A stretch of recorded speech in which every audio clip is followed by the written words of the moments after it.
Olá, bem-vindos ao canal Leidos, aqui quem fala é o Alenarte e hoje irei falar do filme Reféns do Mal, lançado em 2007. Aqui vemos bandidos sequestrarem um pequeno mancebo, porém descobrem que o garoto não é lá tão indefeso como aparentava. Mas antes, dê um chute com os dois pés no botão do like, inscreva-se e ative o sininho para não perder os futuros lançamentos do canal. Me siga nas redes sociais também, é só pesquisar Alenarte que você me encontra. Se quiser e puder, torne-se membro do canal e é isso, vamos pro vídeo. Um grupo de bandidos decide sequestrar um menino para assim descolar uma grana. Dentre eles estão o Max, que é o Josh Holloway, que fez o Lost. Lembram dele? Pois é. A noiva dele é a Roxine, e os dois queriam abrir um restaurante, mas estavam sem dinheiro. Eis que então o irmão do Max, chamado Sidney, fala sobre esse pequeno trabalhinho. Com apenas esse serviço, Max e Roxine teriam dinheiro suficiente para abrir o negócio deles e viver uma vida normal. Max já esteve preso no passado, agora ele queria viver uma vida pacata, respeitando a lei e tudo mais. Porém, quando ele não consegue trabalho no mercado tradicional,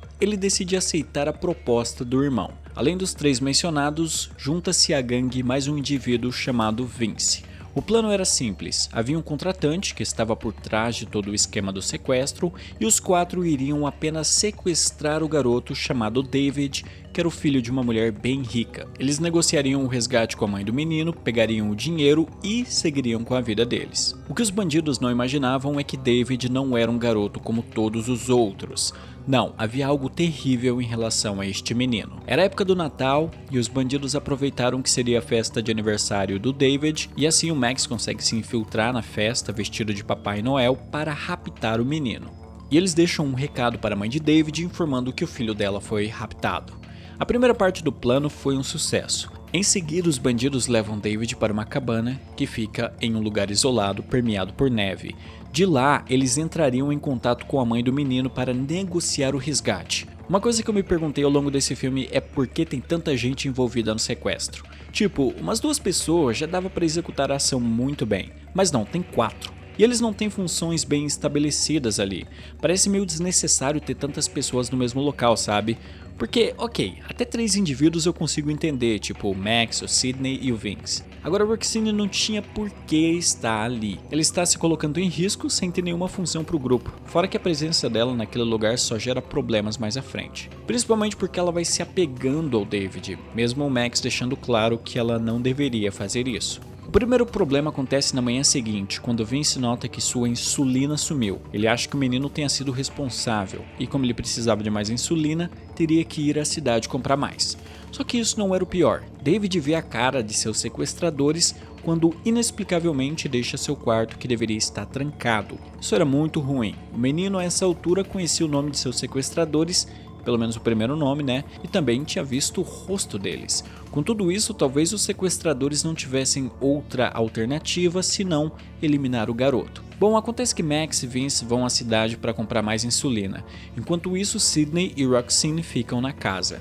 Sidney vai falar com o David para tentar entender o quanto o menino sabia sobre eles. David havia desenhado os 4 sequestradores na parede do quarto, assim como no caderno ele desenhou a casa onde estava sendo mantido. Uma forma de mostrar que ele sabia muitas coisas sobre seus sequestradores. Sidney tenta colocar medo no garoto. Ele diz para David tentar esquecer tudo o que viu ou eles teriam que matá-lo. Mas David revela informações pessoais sobre o passado de Sidney e ele sabia coisas que o bandido não tinha contado a ninguém. Utilizando sua influência maligna, David provoca um ataque cardíaco em Sidney que morre ali mesmo. Quando Max e Vince voltam, Roxine conta aos dois o que aconteceu com Sidney. A coisa estava indo de mal a pior. E o grupo de bandidos considera se devem desistir da ação ou não, mas no fim eles decidem realmente continuar com o plano. Max vai até um lugar que era um ringue de patinação no gelo para falar com a pessoa que estava organizando o sequestro por baixo dos panos. Ele diz o que aconteceu com Sidney e que iam seguir sem ele com o plano. Ele tinha que levar uma foto do menino que seria enviado para a mãe dele para comprovar que David estava vivo. Roxine tinha tirado a foto, mas por alguma razão, e só agora o Max percebeu isso, o David não tinha aparecido na imagem. Isso atrasou os planos deles. Mas tudo bem, o próximo passo seria fazer contato. Enquanto isso, a mãe de David chamou as autoridades que já estavam conduzindo uma investigação. Eles estavam esperando que os sequestradores fizessem contato. Esperavam obter uma prova de que David estava vivo e, além disso, rastrear a ligação para descobrir onde os bandidos estavam. Max, Roxane, Vince e David vão para um lugar isolado para fazer a ligação. Eles utilizam uns telefones irrastreáveis. O plano de ir para um lugar isolado fazer a ligação era para garantir que, caso fossem rastreados de algum modo, as autoridades não soubessem a real localização de onde estavam. Antes de chegar ao local, no entanto, eles avistaram um casal de jovens dentro de um carro metendo bala, se é que me entendem. David utiliza sua influência maligna sobre o casal. O resultado disso veremos depois. Quando finalmente chegam ao local isolado e fazem a ligação, acontece algo inesperado. David deveria falar ao telefone com sua mãe para provar que estava ileso, mas o menino fica calado. Isso faz Vince ficar puto e ele vai para cima do garoto, mas Max impede que o seu comparsa toque na vítima. E na confusão, os bandidos falam um nome um do outro e isso faz com que as autoridades, do outro lado da linha, saibam pelo menos o primeiro nome dos sequestradores. Pois é, tudo estava dando errado para eles. Com essa tentativa de fazer contato dando errado, eles voltam para casa frustrados. No caminho de volta, os bandidos veem o jovem de antes com sangue sobre si. Ele tinha matado a jovem que estava com ele, tudo por causa da influência maligna de David. Mas é claro que os sequestradores não sabiam disso. No outro dia, Max sai com o carro para novamente entrar em contato com o mentor do sequestro. David fica sozinho com Vince e ele manipula o sequestrador. David encoraja Vince a investir sexualmente em Roxane. Acontece que os dois tiveram um caso no passado. Roxane inclusive engravidou do Vince, mas no fim acabou abortando o filho. Vince utiliza isso para chantageá-la. Ele diz que contará ao Max o que aconteceu entre eles no passado, a menos que ela fique com ele mais uma vez. Roxane se vê sem escolhas, pois achava que perderia Max se ele soubesse de tudo, e assim ela deixa que Vince consiga o que quer em troca do silêncio dele.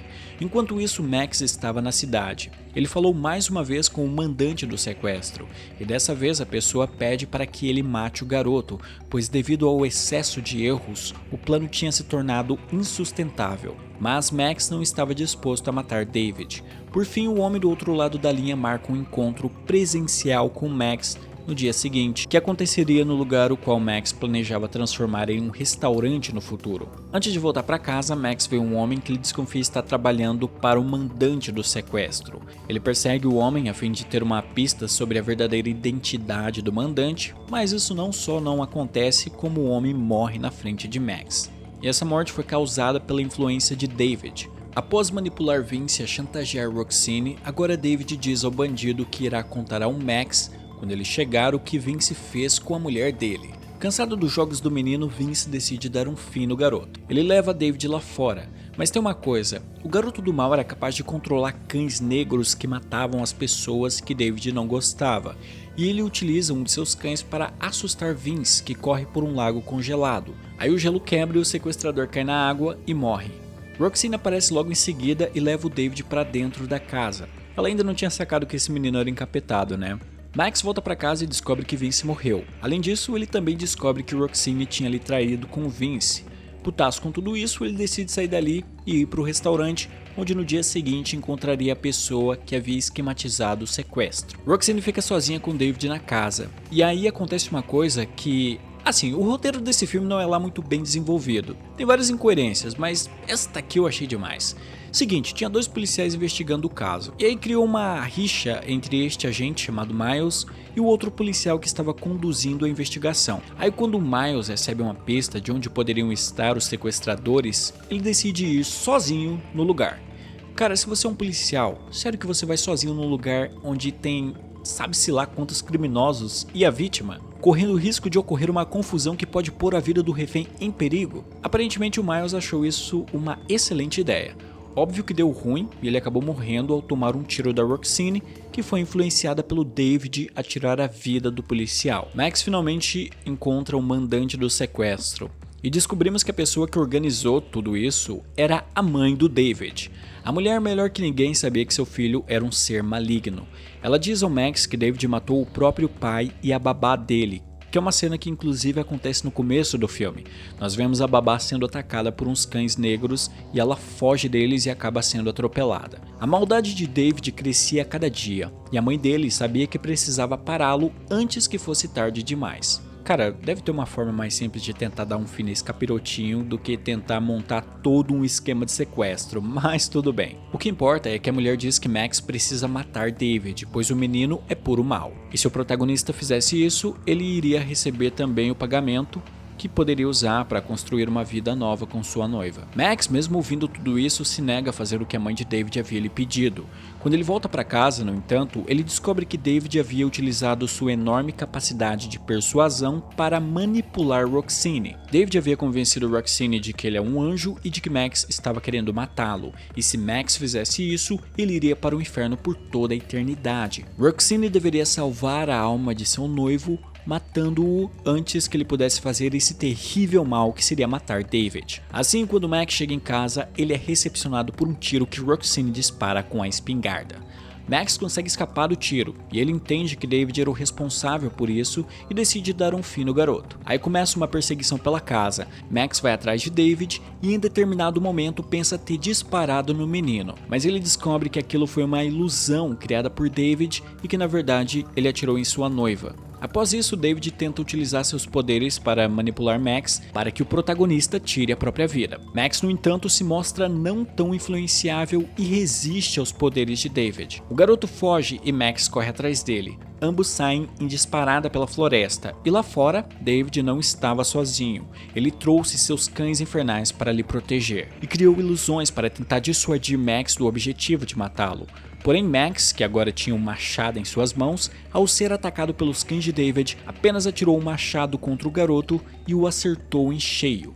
O mal morreu naquele instante. Depois de tudo isso, vemos Max dar a mala de dinheiro que ele recebeu pelo seu serviço a uma pessoa aleatória, um senhor que estava vestido de Papai Noel na fria noite de Natal. Esse negócio do personagem abrir mão do dinheiro no fim das contas é meio que para simbolizar que ele evoluiu e que não é mais motivado por desejos egoístas e materiais.